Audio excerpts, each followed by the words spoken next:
Paulo, can you contextualize the photo behind Yes, you? this is- this is It from compares yours. Rizal Park Yes, and the this, Central Park in New York. this is Manila and Rizal Park, which is 58 hectares.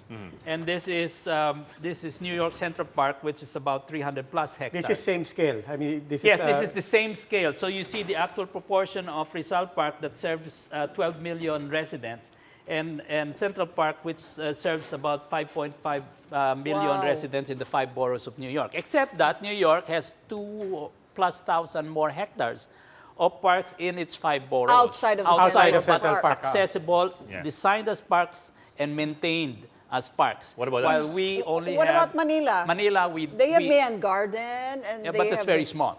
Yes. Okay. That's very small, and in Metro Manila, we only have Quezon Memorial and Ninoy Aquino, and a little part of UP as accessible open space. But Paulo, originally, ang Luneta, hanggang dito lang talaga ang design niya, hanggang din lang dito. Or did we actually lose a part of Luneta already?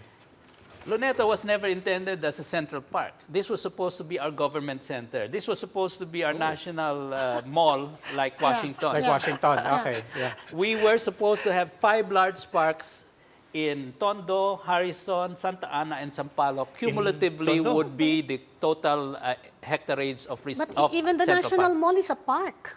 Yes, it is. Yeah. But we were supposed to have 4 large parks and 9 large playgrounds Yeah. in Sir, Metro what Manila. happened to happened these? to those Yeah, what lands? happened to the park? Like you said, Tondo. Where was it supposed to be in Tondo? A lot for of these example? lands were never consolidated by the government because the prices went up, and Harrison Park was sold off to a mall and the central bank and other things. So we only have the 5 hectares of Manila Zoo left.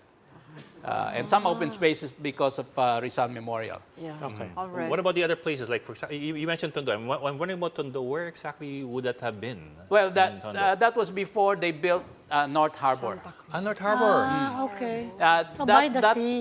Fort Park was supposed to be in the pristine beaches of Tondo. Yeah. A pristine When- beach. when Sir, was what year was this? this? When This was was 100 years this? ago. Okay, we had coral. Panahon ng ano, The beach, colonial the beach Philippines. was as clean as Boracay, and we had coral and fish. Let's remember, di ba, nung huling cleanup ng Manila Bay, all of a sudden people saw na, oh, may beach pala dyan sa likod ng Baseco, may beach pala dyan sa... Oh, but that's by accretion. Yeah, I know. That's not the original one. Yes, But we had beaches, and in fact, Pasay was a beach, and we can remember those beaches. They were not perfect, but they were there, and they were We don't. accessible to everyone. Okay, let's call up other pictures that Paulo sent. But in the meantime, while we're pulling up those pictures, people want to know, can we only work with basically government-owned property, or what's the possibility in terms of, we assume a lot of this is privately owned now. What's the way forward? It's using the principle of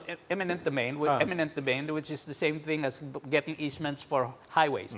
If we have the wherewithal to buy land to put our trillion peso skyways, why not open space? Okay, We now need that. Paulo, what are we looking at? We're looking at, again, Rizal Park and Manila, compared in the same scale to Singapore and the Gardens by the Bay. Yun. Which In was 6 built- months daw, ganito na itsura natin.